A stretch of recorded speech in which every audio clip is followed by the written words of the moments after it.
এর জন্য দেশবাসীর কাছেও আমি ক্ষমা চাচ্ছি। সবাই আমার ভালো চোখে ভালো দৃষ্টিতে দেখার জন্য সবাইকে কাছে আমি অনুরোধ করছি।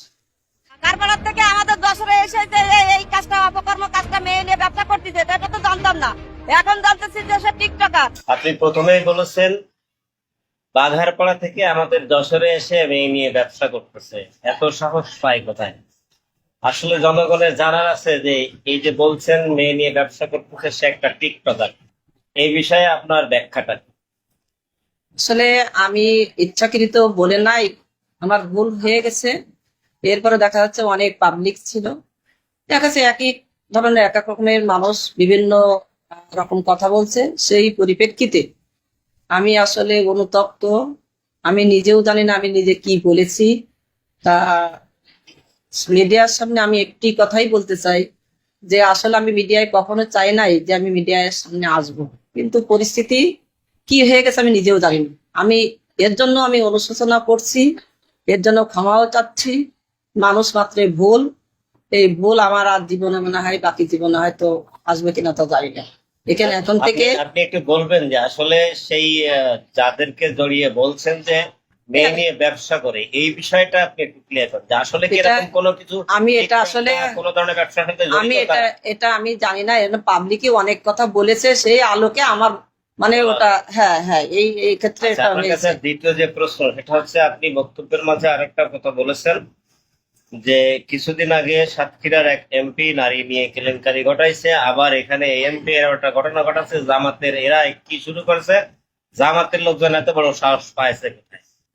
এই জামাত সম্পর্কে আপনার এই বক্তব্যের ব্যাপারে? আসলে জামাতের সাথে আমার কিন্তু সম্পর্ক ভালো, কারণ আমার পাশাপাশি সবই কিন্তু আমার জামাত নিয়েই, কিন্তু এই পর্যন্ত কেউ আমাকে চেনেও না যে আমি এই মিডিয়ার সামনে যাব। তারাও জানে না যে ম্যাডাম এরকম ধরনের একটা কথা বলবে। সে আমাদের প্রতিবেশী, সে আমার এলাকা।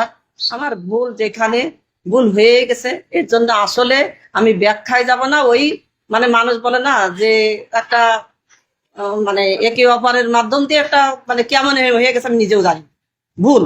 আমরা চাচ্ছি আমাদের সামনে বের করে দিক, আমরা দেখি তাকে কি করতে পারি। জনগণ তার ব্যবস্থা জনগণই নিবে, পুলিশ লাগবে না।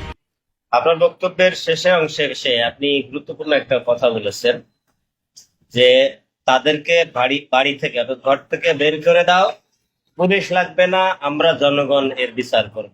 আসলে আপনারা তখন এই কথাটা কি কি ভেবে বললেন বা কি বিচার করতে চাইছিলেন? আসলে এটা বললাম না যে জনগণ যেভাবে কথাগুলো বলেছে, ওই দেখা যাচ্ছে যে আমি চাই নাই যে আমারটা হবে, কিন্তু জনগণের মাধ্যম দিয়ে কথাটা ওরা এইভাবেই মিডিয়ায় চলে গেছে। আমি আসলে নিজেও বুঝতে পারি না, এই জন্য দুঃখ প্রকাশ করছি। সেও একজন শিক্ষক, সেও আমার প্রতিবেশী। এখন দেশবাসীর কাছে আমি আসলে ক্ষমা, এছাড়া আমি আর কি বলবো বলেন।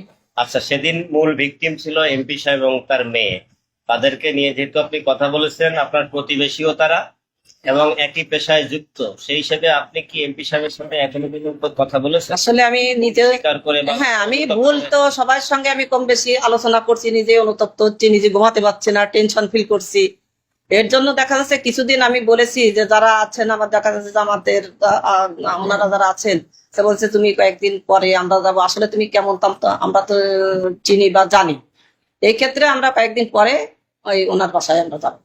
এটা আচ্ছা, আপনার ভিডিওটা সারা দেশ তথা বিশ্ব কয়েকটা জায়গায়, কয়েকটা দেশেই ছড়াই গেছে। তো যারা এ পর্যন্ত আপনার ভিডিও দেখছে তাদের উদ্দেশ্যে আপনার সুনির্দিষ্ট কিছু বলার আছে কিনা? আসলে বলার আসলে আমি ভাষা পাচ্ছি না। যে কমান্ড গুলো আমি দেখছি বা শুনছি তা আসলে আমি মেনে নিতে পারছি না। আমি তো মনে হচ্ছে যে আমি কি করবো আমি নিজেই জানি না। তা দেশবাসীর কাছে আমার অনুরোধ, আমি একজন প্রধান শিক্ষকের দায়িত্বে আছি, আমাকে নিয়ে বাজে মন্তব্য না করলেই ভালো।